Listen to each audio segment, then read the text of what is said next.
Yogesh sir, you can take over. Hello. सुरू करूया. हो हो. नमस्कार. लेवा युथ फोरमचं भविष्यवेध 2026 यामध्ये आजचे तज्ज्ञ मार्गदर्शक आहेत doctor Yugesh Anil Kharche, dean administration Padmashri doctor V B. Kolte college of engineering Malkapur. यांनी आपल्यासाठी विषय आणला आहे post graduation program and engineering career opportunities.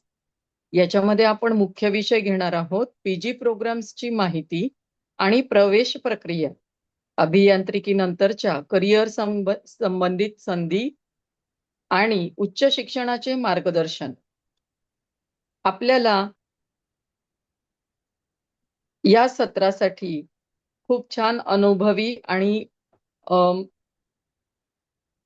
माहिती असणारे असे डॉक्टर युगेश खर्चे सरांचं कार्यक्रमामध्ये स्वागत करते. धन्यवाद. त्यांच्या टीमचे मी स्वागत करते, पालक आणि विद्यार्थी वर्गांचे स्वागत करते. आपले लेवा युथ फोरमचे अध्यक्ष आणि सर्व पदाधिकारी यांचे सुद्धा मी स्वागत करते. आपण पुढील कार्यक्रमाला सुरुवात करूया.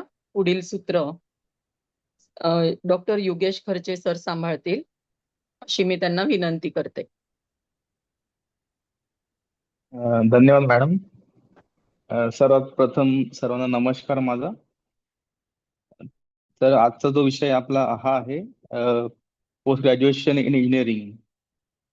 तर सुरुवात करायचं पण थोडंसं मी आपला माहिती देतो की साधारणतः आपल्या या भारत देशामध्ये जवळपास एका वर्षी 2.5 लाख इंजिनिअरिंगचे विद्यार्थी बाहेर येतात आणि त्यापैकी जर आपण किती विद्यार्थी पीजी करतात तर अप्रॉक्सिमेटली तो आकडा 8 ते 9% आहे.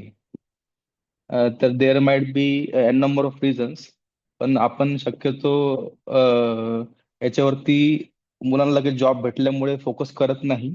पण आज युथ फोरमच्या माध्यमातून मी याच्यावरतीच फोकस करणार आहे की पीजी आणि इंजिनिअरिंग हा इम्पॉर्टंट टॉपिक तुम्ही कसा फोकस करू शकतात. तर सर्वात पहिले मी थोडंसं माझा अजेंडा सांगतो. हॅलो. ऐकू येतंय सर? सांग. हा हा. तर थोडं अजेंडा सांगतो शॉर्टमध्ये की पीजी डिग्री का पाहिजे प्रत्येकाकडे. दुसरा अजेंडा आहे माझा की टाइप्स ऑफ पीजी प्रोग्राम्स कुठले कुठले आहे. इंजिनिअरिंग झाल्यानंतर काय प्रोग्राम्स पीजी करू शकतो ते आहेत. त्यासाठी एक्झाम्स कुठल्या द्याव्या लागतात ते पण आपण फोकस करणार आहे. आणि लास्ट फेज मध्ये कुठल्या कोर्सला किती पैसे लागतात आणि त्याला किती कसे रिटर्न्स आपल्याला भेटतात ते पण आपण फोकस करणार आहे. तर आपण सर्वात पहिले फोकस करूया, जाणून घेऊया की इंजिनिअरिंग मध्ये पीजी केल्यानंतर बेनिफिट्स होतात. तर जर आपण साधारणतः जी वेबसाईट आहे नोकरी देण्याची, एक तर Naukri.com किंवा लिंक्डइन नावाचे 2 वेबसाईट्स आहेत. आपल्याला भरपूर विद्यार्थ्यांना माहिती पण असतील ते. तर त्याच्यामध्ये जर आपण की जे हायर रँक्सचे जॉब प्रोफाईल असतात त्याच्यामध्ये भरपूर ठिकाणी त्यांना स्पेशलायझेशन लागत असतात. फॉर एक्झाम्पल की मास्टर्स इन डिझाईन वगैरे वगैरे लागत असतात आणि त्यांना ऍज कम्पेअर टू जे प्युअरली ग्रॅज्युएट विद्यार्थी असतात त्यांच्यापेक्षा ज्यांनी पीजी केलं ऑब्विसली त्यांना सॅलरीज पोटेन्शियल खूप हाय असते. दुसरं असतं की बरेचसे विद्यार्थी आजकाल AI कडे जात आहेत, चांगली गोष्ट आहे. पण त्यासोबतच ते बाकीच्या पण ठिकाणी फोकस करू शकतात. For example BE in BTech in AI with specialization in robotics हा पण असं तुम्ही घेऊ शकता त्याच्यामध्ये पीजी मध्ये. तिसरं आहेत की ग्लोबल ऑपॉर्च्युनिटीज जसं सांगितलं मी की टॉपचे MNC कंपनीज किंवा रिसर्च लॅब्स जे DRDO म्हणा किंवा इस्रो वगैरे भरपूर सारे गव्हर्नमेंटचे जे आहेत त्यांना पण वेल क्वालिफाईड पीजी स्टाफ लागत असतो. दुसरं रिसर्च आणि इनोव्हेशन्स की जर ऑब्विसली जर जेव्हा आपण पीजी मध्ये जाल इंजिनिअरिंग मध्ये तेव्हा आपला जो प्रोजेक्ट असतो तो त्याच्यामध्ये आपण पेटंट्स पण फाईल करू शकतो जर आपला त्या लेवलचा प्रोजेक्ट असला तर. आणि पेटंटच्या जर चांगला युटिलिटी पेटंट असेल तर त्याच्यामध्ये आपल्याला पब्लिकेशन्स आणि ग्रँट्स पण भेटतात. नेक्स्ट याचा बेनिफिट असा आहे की आपण बघतो की हा माणूस सायंटिस्ट, बाबा हा व्यक्ती सायंटिस्ट आहे, तर ते वेगवेगळे लोक जे लीड करतात भरपूर ठिकाणी जर तुम्ही बघितले तर त्यांचे पण क्वालिफिकेशन्स ग्रॅज्युएशन असतात no doubt, but they are also qualified in engineering. आणि ऑब्विसली जे हेड ऑफ इन्स्टिट्यूशन्स असतात वेगवेगळ्या इंजिनिअरिंग कॉलेजेसचे त्याच्यामध्ये पण ते बेनिफिट होतात. जसं की सांगितल्याप्रमाणे प्रोफेसर बनू शकतो एखादा विद्यार्थी, रिसर्चर बनू शकतो, किंवा स्वतःचं स्टार्टअप करायचं म्हटलं तर स्पेशलायझेशन मध्ये तेही तो विद्यार्थी करू शकतो.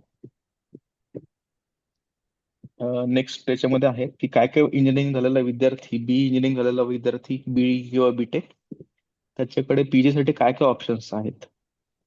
तर सर्वात पहिले आहे एमई किंवा एमटेक. हा इंडियामधला स्पेशली सांगतोय मी, 2 इयर्सचा प्रोग्राम हम्म. असतो हा. त्याच्यामध्ये 2 टाइप्स आहे, एक तर एक पार्ट टाइम असतो आणि एक फुल टाइम आहे.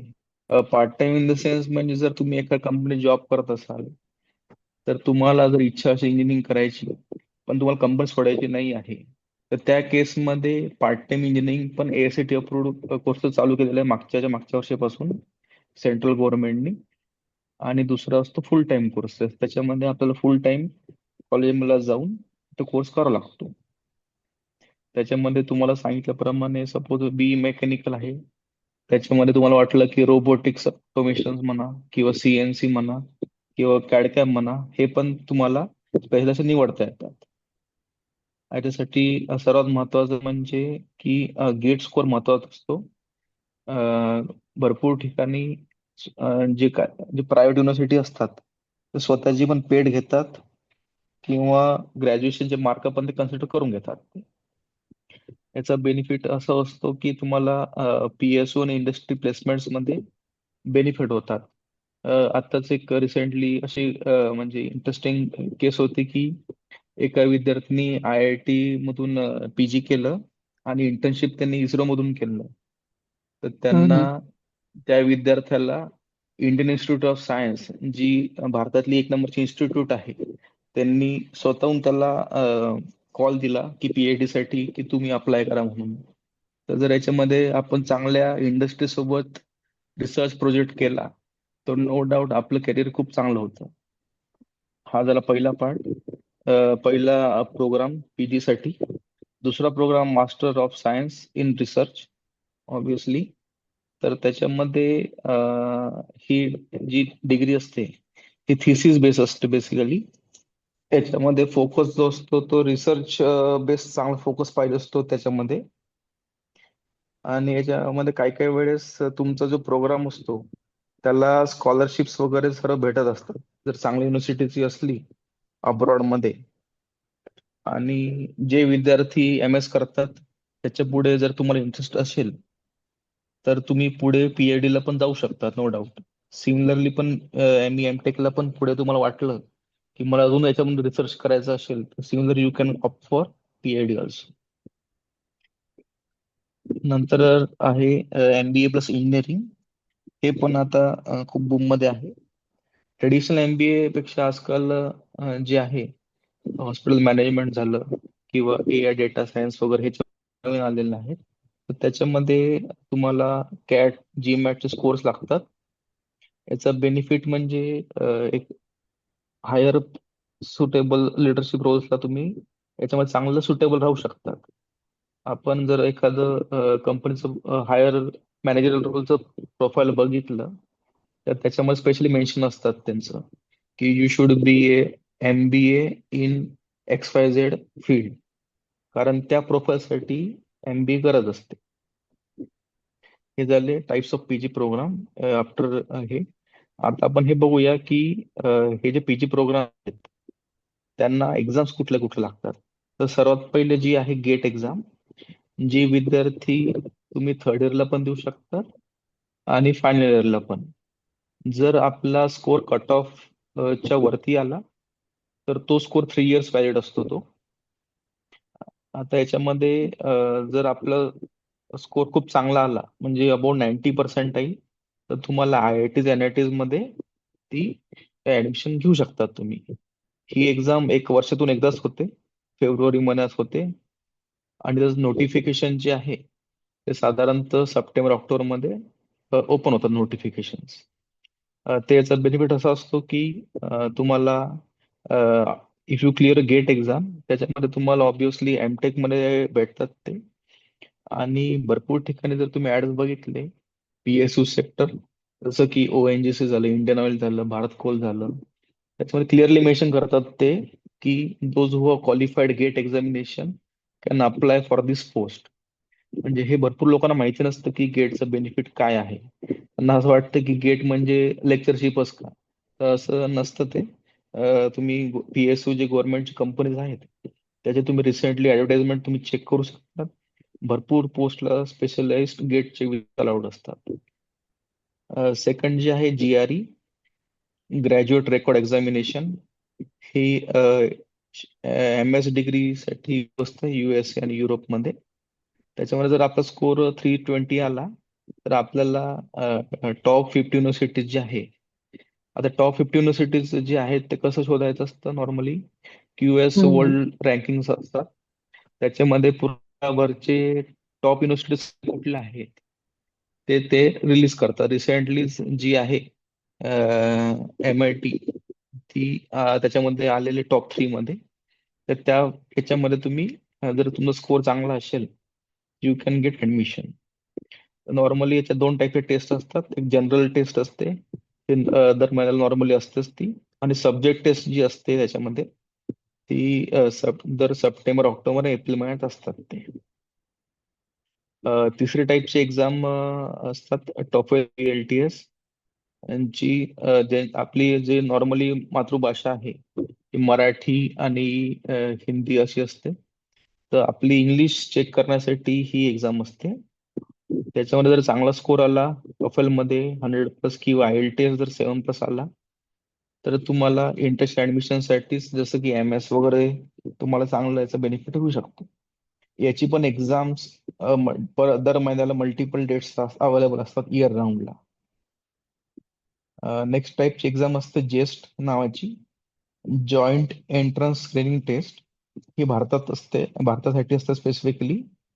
याच्यामध्ये जे नुकतंच मी सांगितलं की भारताची 1 नंबरची institute Indian institute of science आणि दुसरं Tata institute of fundamental research या टाईपचे जे कॉलेजेस असतात त्यासाठी स्पेशल एक्झाम असते जेस्ट नावाची. आणि ही एक्झाम एप्रिल महिन्यात असते, दर एप्रिलला असते हे एक्झाम. आणि लास्ट एक्झाम आहे कॅट एक्झाम, कॅट किंवा GMAT. तर कॅट आपली जी आहे ती एक्झाम नोव्हेंबर महिन्यात असते. आणि जी GMAT असते की ती इयर राऊंड असते. सॉरी, याच्यामध्ये जी आहे कॅट मध्ये आपल्याला जसं माहिती असेल Indian institute of management Ahmedabad हे सध्या 1 नंबरवरती आहे. तर ते कॅटचा स्कोर एक्सेप्ट करतात ते. वेअरएज GMAT साठी तुम्हाला जर बाहेरच्या देशातून MBA करायचं असेल तर they do accept GMAT score. त्याच्यामध्ये जर तुमचं टार्गेट तुम्हाला ठेवायचं असेल यू कॅन कीप 700+ टार्गेट जर तुम्हाला चांगल्या कॉलेजमध्ये जायचं असेल तर.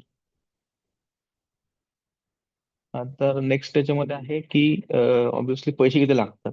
सर्वजण तेच विचारतात की सपोज एखाद्याने डिग्री त्याला बेनिफिट किती होतो, म्हणजे ऑब्विसली त्याला काय काय फायदे असतात. तर सर्वात पहिले जर आपण बघितलं की एखाद्याने ME MTech केलं तर त्याचं नॉर्मली पॅकेज जर त्याला 2 ते 5 वर्षाचा अनुभव असला तर त्याला सॅलरी साधारणतः 8 ते 20 lakh based on their knowledge and skills त्यांना भेटू शकते ऑब्विसली.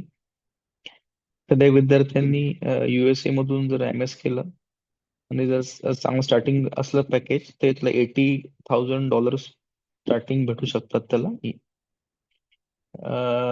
साधारणतः जर आपण बघितलं तर 2 इयर्सचा कोर्स आहेत हे सर्व PGचे.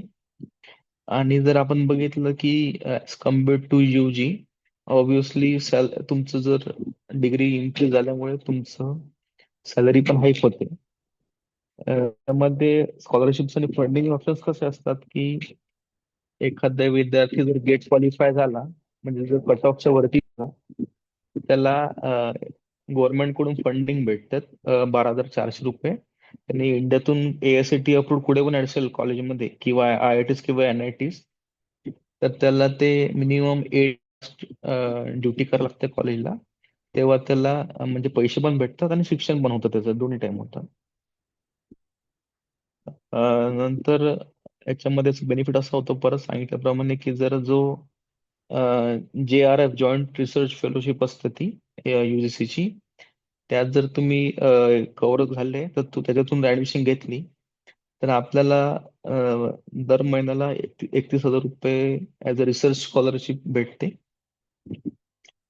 जर्मनचं एक हे आहेत डॅड, ते संस्था आहेत ते MS आणि PhD चे विद्यार्थी जे असतात, बेस्ड ऑन तुमचा इंटरव्ह्यू, ते तुमचे फुल फीस जी आहेत, ट्युशन फीस म्हटलं, फक्त बाकीचे फीस नाही, ट्युशन फीस ते पूर्ण स्पॉन्सर करतात ते. अजून जे सांगितल्याप्रमाणे टीचिंग असिस्टंटशिप आणि रिसर्च असिस्टंटशिप हे तुम्ही जे रेप्युटेड कॉलेजेस आहेत त्याच्यामध्ये ते सर्व तुमचं होतं, म्हणजे ट्युशन फी तुम्हाला भरायची गरज नाही पडत, कारण का तुमचे जे टीचिंग असिस्टंटशिप आहे त्याच्यात पूर्ण सर्व कव्हर होऊन जाते.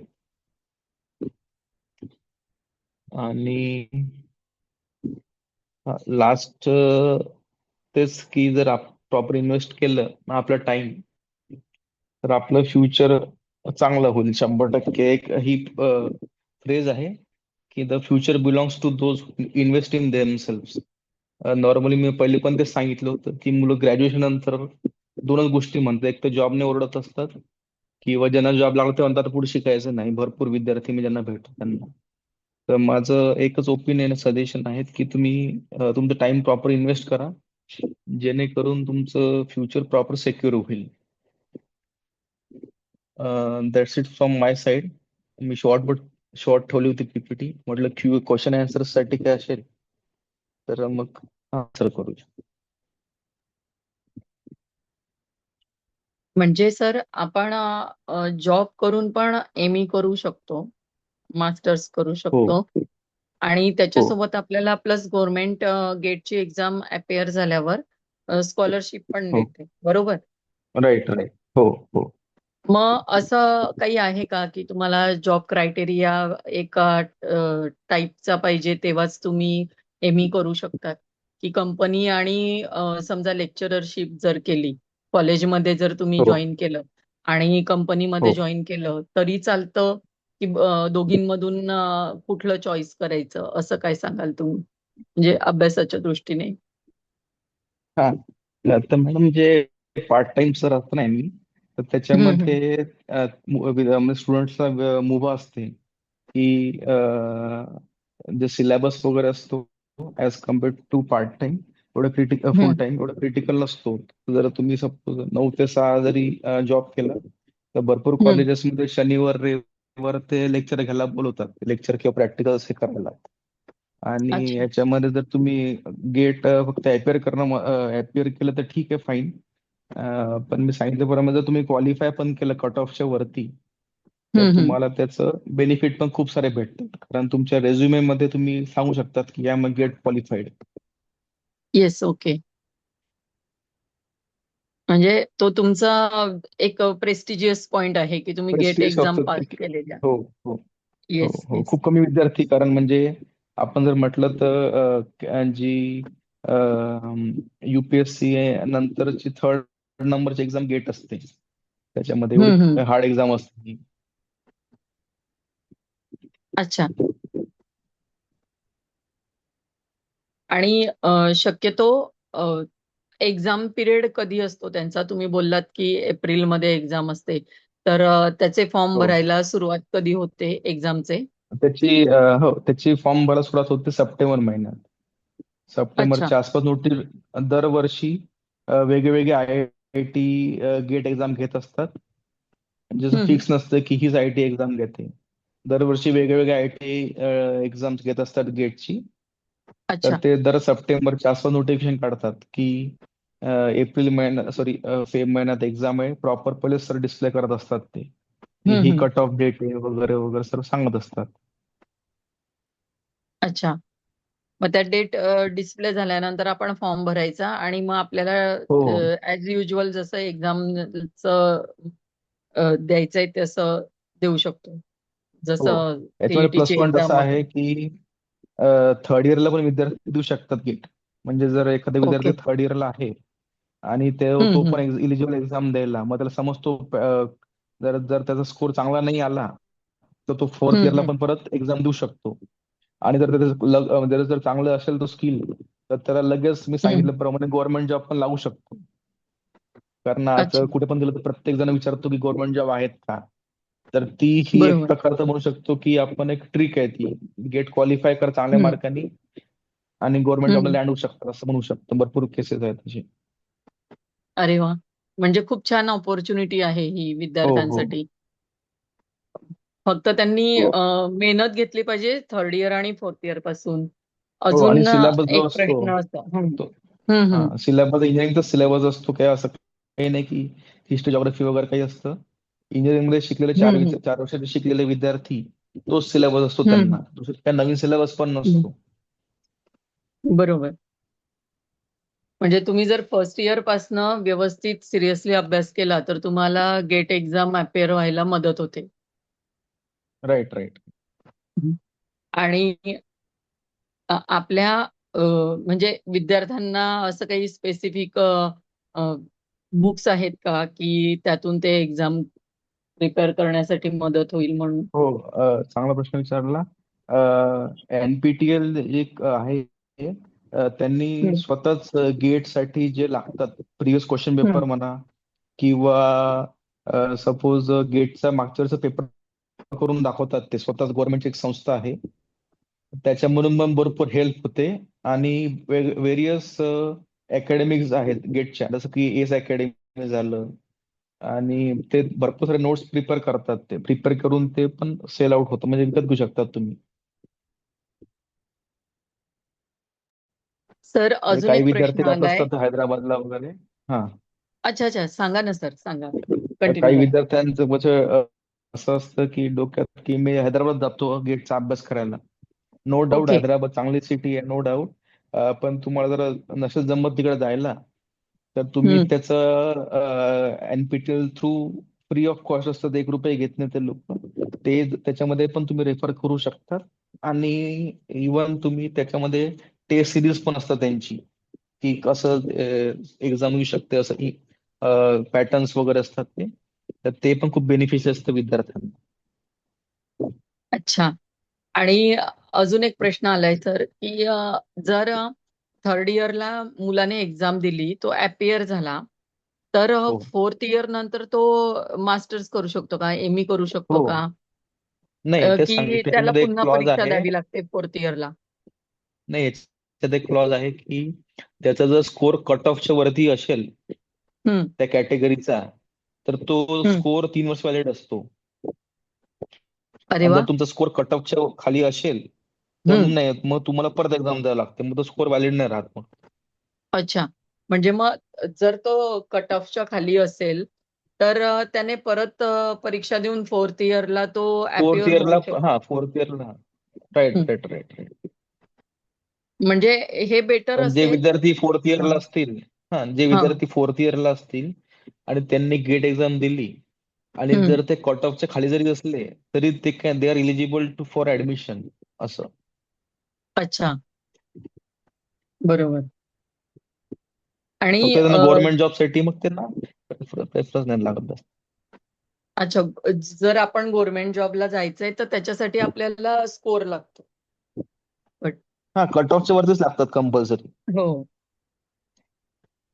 अजून एक प्रश्न आलाय की अकॅडमीचं नाव आणि करस्पॉन्डिंग बुक्सचं नाव रिपीट कराल का? ते आता कसं मेघ याचं सांगितलं तर बाकीचे मला म्हणू शकतात, त्याच्यामुळे नाही असं नाही. काही म्हणजे हा, बुक्स तुम्ही आता सांगितले ना मगाशी, बुक्स मिळतात म्हणून. हो, बुक्स तुम्ही टाईप करा हा. ना ऑनलाईन, की हा. हा. GATE examination books for suppose civil engineering, तर तुम्हाला अच्छा. भरपूर लिंक्स येतील. ते असं काही नाही की एकच स्पेसिफिक ब्रँडचं घेऊ शकता तुम्ही. असं काही नाही, तुम्ही कुठले पण ब्रँडचं जे असतील ते तुम्ही घेऊ शकतात. त्याच्यामध्ये दोन टाईप्स असतात. एक तर काही काही जे ब्रँड्स असतात ते प्रिव्हियस इयर क्वेश्चन पेपर पूर्ण सॉल्व्ह करून देतात ते, आणि अच्छा. काही काही जे आहेत नोट्स देतात ते. मग नोट्स घ्यायचे की क्वेश्चन पेपर सॉल्व्ह केलेले बुक घ्यायचे, म्हणजे कसं रेफर करायचं? तुम्ही दोन्ही घेतलं तर खूपच उत्तम, कारण ते असं रिपीट होत नाही क्वेश्चन त्याच्यामध्ये. फक्त तुम्हाला समजते की लेवल ओके. कशी असते त्याची. लेवल अच्छा, समजते अच्छा. आपल्याला, की क्रॉस चेक करू शकता की तुम्ही, की बाबा आपण अजून अभ्यासाची गरज आहे का आपल्याला, की काय. असं मागच्या वर्षीचे क्वेश्चन पेपर जर तुम्ही बघितले तर आपल्याला समजतं. हम्म, हम्म, हम्म. कोणाला काय प्रश्न विचारायचे असतील अजून तर विचारू शकता.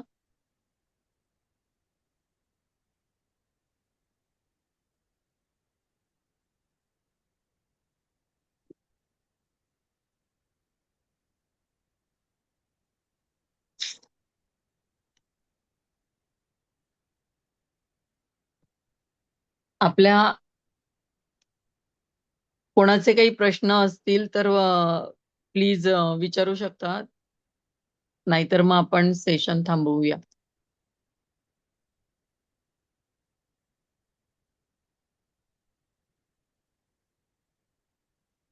खरोखर आपण असं म्हणू शकतो सर, की उत्तम मार्गदर्शन हे उज्ज्वल भविष्याची किल्ली आहे असं. तर ही किल्ली ज्याला सापडली आणि ज्याने त्याचा उपयोग करून घेतला, त्याचं भविष्य खरोखर उज्ज्वलच होणार आहे. तर म्हणजे तुम्ही बऱ्याच गोष्टी क्लिअर केल्या, की फॉर्म कधी भरला जातो. तुम्ही थर्ड इयरला पासून ट्राय करायचं आहे गेटचं एक्झामसाठी, आणि स्कोर करायचा आहे, कोणते पुस्तकं आपण यूज करायचे आहे. तर सरांनी खूप अतिशय उत्तम मार्गदर्शन आपल्याला केलेलं आहे. युके सर, एक क्वेश्चन आहे माझा. मी धीरज बोलतोय. हा, बोला ना. सर, आता जसं की आता माझं उदाहरण जरी झालं ना, तर मी वर्किंग प्रोफेशनल आहे आणि माझा एक्सपिरियन्स ऑलमोस्ट जास्त आहे. मी मास्टर्स केलेलं नाहीये, पण हम्म. मला आता एमटेक ला ऍडमिशन घ्यायची आहे. तर आता ऑब्व्हियस आहे की मला फुल टाइम तर नाही करता येणार, बरोबर? हो, तर राईट. मला गेट देता येईल का, आणि गेट दिल्यानंतर काही ऑपॉर्च्युनिटीज आहेत का अशा, म्हणजे बेटर हो, कॉलेजच्या, पार्ट हो. टाइमच्या? आता कसं आहे की तुम्ही काय करू शकतात, की गेट 2027 जी आहे हम्म. त्यासाठी तुम्ही तयारी करू शकतात. बरोबर. आणि त्याच्यामध्ये जेव्हा ती गेट तुम्ही एक्झाम, तुमचा जेव्हा निकाल येतो हम्म. तेव्हा सिटी सेल नावाची वेबसाईट असतात, स्टेट गव्हर्नमेंट ऑफ महाराष्ट्राची. हम्म. त्याच्यामध्ये सेपरेट एक टॅब असतो वर्किंग प्रोफेशनल साठी. हम्म. तर त्याच्यामध्ये ते कॉलेजेसचे पण नावं आहेत. मेट्रो सिटीज मध्ये त्यांना भेटलेले कॉलेजेसला, कारण त्यांचं असं होतं की company should be in the 60 kilometres of radius of college, बरोबर. असं त्यांचा नियम होता. तर हम्म. आपण ते जर वेबसाईटवरती गेले हम्म. तर कुठल्या कुठल्या कॉलेजेसमध्ये किती किती जागा आहेत वर्किंग प्रोफेशनलच्या ते आपल्याला माहिती पडतील. ओके. मग त्या दृष्टीने मग आपण प्रयत्न करू शकतात त्याच्यामध्ये. Okay sir. तर आपल्या कॉलेजची प्रोसिजर काय आहे ऍडमिशनची? जसं आता तुम्ही सांगितलं, तर समजा हो, गेटची एक्झाम अपियर झाले, तर मग हो, असं हो, काही पर्टिक्युलर फॉर्म भरून मग आपल्या कॉलेजचं नाव टाकायचंय का? हो. जसं याचे बीबी दोन पर्याय असतात, की हम्म. सपोज एखाद्या मुलगाला गेट दिलीच ना त्यांनी, तर त्याला ऍडमिशन पाहिजेच असेल, तर हम्म. त्या केसमध्ये स्पॉन्सरशिप नावाचं ऑप्शन असतात अवेलेबल, की ज्या विद्यार्थ्यांना कंपनीमध्ये 2 वर्षाचा अनुभव असतो, तर ती हम्म. कंपनी त्या विद्यार्थ्याला फुल टाइम ऍज अ स्पॉन्सर करू शकते ती, की बाबा हा फुल टाइम आमच्या कंपनीतर्फे शिक्षण घेऊ शकतो. तर त्या केसमध्ये त्याला ती ऍडमिशन भेटू शकते. ती कंपनीच्या पॉलिसीज वरती डिपेंड असेल ना सर? पण सॉरी सर, काय म्हटलं? कंपनीच्या पॉलिसीज वरती डिपेंड असेल ना ते, हो, हो. स्पॉन्सरशिप? ऑब्विसली कंपनीने तुम्हाला स्पॉन्सरशिप दिलं, हम्म. तर मग ते तुम्ही ऍडमिशन घेऊ शकता. त्यांनी दिलं नाही तर नाही घेऊ शकत, कारण का काय होतं मग कधी कधी आपल्या जवळचे जे असतात मग ते ओरडाआरडी करतात तुमच्या जिथे काम करतात की बाबा यांनी यांनी कसं केलं बाबा शिक्षण कसं कम्प्लीट. हम्म. बरोबर. तर बेस्ट म्हणजे आपण सेफ साईड जर असलो की बाबा सर लिगली त्रास होत नाही भविष्यात, नाही तर मग प्रॉब्लेम असतात खूप. बरोबर. आता सपोज धीरजदादा दुसऱ्या सिटीमध्ये आहे आणि तुम्ही दुसऱ्या सिटीमध्ये आपलं कॉलेज आहे, तर हा ते तिथे ऍडमिशन घेऊन जॉब करू शकता का? म्हणजे अपडाऊन करून नाही काहीतरी मॅडम, असं. नाही तेच सांगितलं मी. ते हम्म. कॉलेज खूपच कमी आहेत ते ते ओके. सांगितलं की मेट्रो सिटीज मध्येच जे आहेत वर्किंग प्रोफेशनल त्यांनाच ती परवानगी भेटली आहे. राईट. ओके, हा पण म्हणजे असं खूप. त्याच्यामध्ये अजून सर असं काही ऑप्शन आहे का? म्हणजे एक सेल्फ एक्सपिरियन्स सांगतो. आता माझी कंपनी आहे मुंबईला, मी परमनंट हम्म, वर्क फ्रॉम होम आहे. तर हम्म. मला जर ऍडमिशन घ्यायची झाली तर मला मुंबईचं कॉलेज हम्म, घ्यावं लागेल, माहित नाही ना, as per the hmm. Website, right? बरोबर. हो. ओके.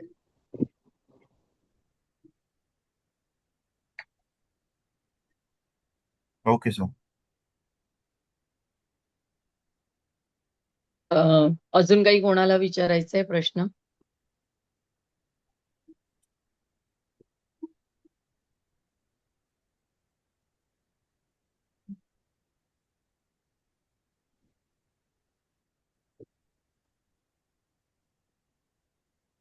सेशन थांबवूया का सर? चालेल ना मॅडम, कोणाला काय डाऊट तर सांगू शकतो. पुन्हा एकदा विचारते, तरी कोणाला काय प्रश्न विचारायचा असेल तर विचारू शकता. अदरवाईज आपण सेशन थांबवूया.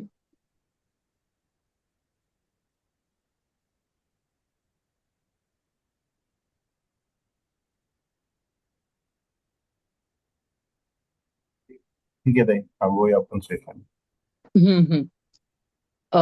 नक्कीच आपल्या विद्यार्थ्यांना आजच्या सेशनची उपयोग होणार आहे. कारण डिग्री नंतर आपण सरळ सगळेच ऑब्विसली जॉबसाठी वळतो, परंतु सरांनी जी माहिती दिली त्या माहितीनुसार जर आपण थर्ड इयर पासूनच ह्या मास्टर्सच्या आपण याला लागलो, तयारीला लागलो, तर नक्कीच आपण एमई करू शकणार आहोत. तर हे एक उत्तम मार्गदर्शन आपल्याला आजच्या सेशनमध्ये मिळालेलं आहे. मी लेवा युथ फोरम तर्फे डॉक्टर युगेश खर्चे सर यांचे खूप खूप आभार मानते. पद्मश्री डॉक्टर व्ही बी कोलते कॉलेज आणि संपूर्ण स्टाफ यांचे सुद्धा आभार मानते. त्यांनी आपल्याला खूप अतिशय उत्तम माहिती वेळोवेळी दिलेली आहे. वेगवेगळ्या सत्रांमधून त्यांनी आपल्यापर्यंत आणि मुलांपर्यंत वेगवेगळ्या क्षेत्रातली माहिती दिली आहे. जॉब ऑपॉर्च्युनिटी सुद्धा त्यांनी आपल्याला सांगितल्या आहेत. आपण निर्णय घ्यायचा आहे की आपण काय करायचं आहे. आणि नक्कीच आपण जर हे सेशन्स ऐकले तर आपल्याला पुन्हा याचा फायदा होणार आहे की आपण काय करायचं आहे. हे आपले सगळे सेशन्स रेकॉर्डेड आहेत. तुम्ही फेसबुक आणि युट्यूबला याचे सेशन्स ऐकू शकणार आहे. तर आजच्या सेशनमध्ये मी संपूर्ण लेवा युथ फोरम तर्फे आणि अ, शैक्षणिक विभागातर्फे आलेल्या सर्व विद्यार्थी, पालक वर्गाचे, पदाधिकाऱ्यांचे आणि अ, प्राध्यापकांचे खूप खूप आभार मानते. एवढे बोलून मी सेशन थांबवते. धन्यवाद. धन्यवाद सर. धन्यवाद सर, धन्यवाद ताई. थँक्यू.